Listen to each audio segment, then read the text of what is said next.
श्री कृष्ण की मृत्यु कैसे हुई? महाभारत का युद्ध हुआ था, तब वे लगभग 56 वर्ष के थे। उनका जन्म 3112 ईसा पूर्व हुआ था। इस मान से 3020 ईसा पूर्व उन्होंने 92 वर्ष की उम्र में देह त्याग दी थी। भगवान कृष्ण का जन्म मथुरा में हुआ था। उनका बचपन गोकुल, वृंदावन, नंदगांव, बरसाना आदि जगहों पर बीता। अपने मामा कंस का वध करने के बाद उन्होंने अपने माता पिता को कंस के कारागार से मुक्त कराया और फिर जनता के अनुरोध पर मथुरा का राजभार संभाला।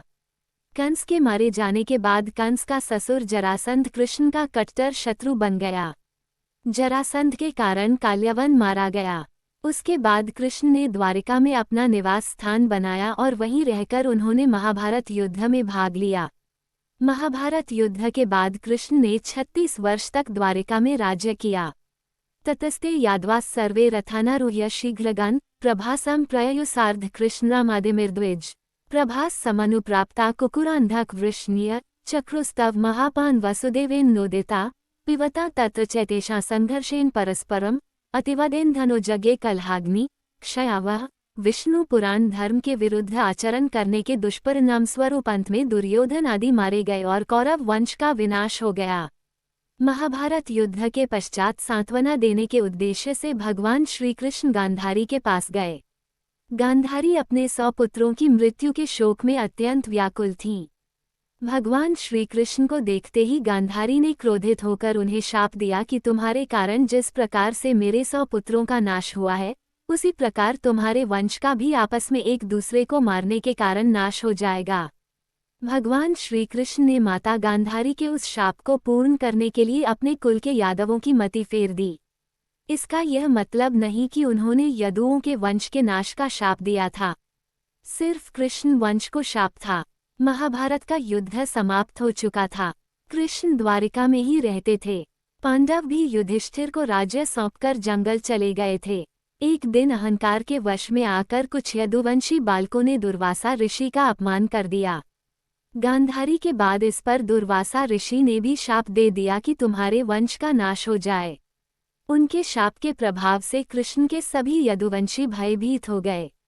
इस भय के चलते ही एक दिन कृष्ण की आज्ञा से वे सभी एक यदु पर्व पर सोमनाथ के पास स्थित प्रभास क्षेत्र में आ गए। पर्व के हर्ष में उन्होंने अति नशीली मदिरा पी ली और मतवाले होकर एक दूसरे को मारने लगे।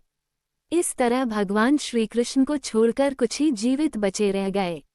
एक कथा के अनुसार संयाग से सांब के पेट से निकले मूसल को जब भगवान श्री कृष्ण की आज्ञा से रगड़ा गया था तो उसके चूर्ण को इसी तीरथ के तट पर फेंका गया था, जिससे उत्पन्न हुई झाड़ियों को यादवों ने एक दूसरे को मारना शुरू किया था।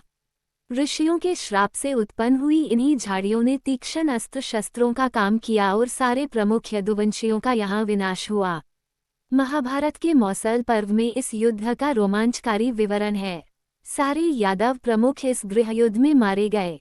बचे लोगों ने कृष्ण के कहने के अनुसार द्वारका छोड़ दी और हस्तिनापुर की शरण ली।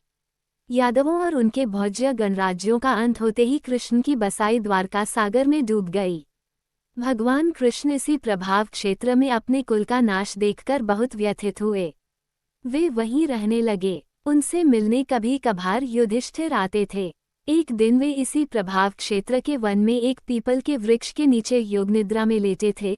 तभी जरा नामक एक बहेलिये ने भूलवश उन्हें हिरण समझकर विषयुक्त बाण चला दिया, जो उनके पैर के तलुवे में जाकर लगा और भगवान श्री कृष्ण ने इसी को बहाना बनाकर देह त्याग दी।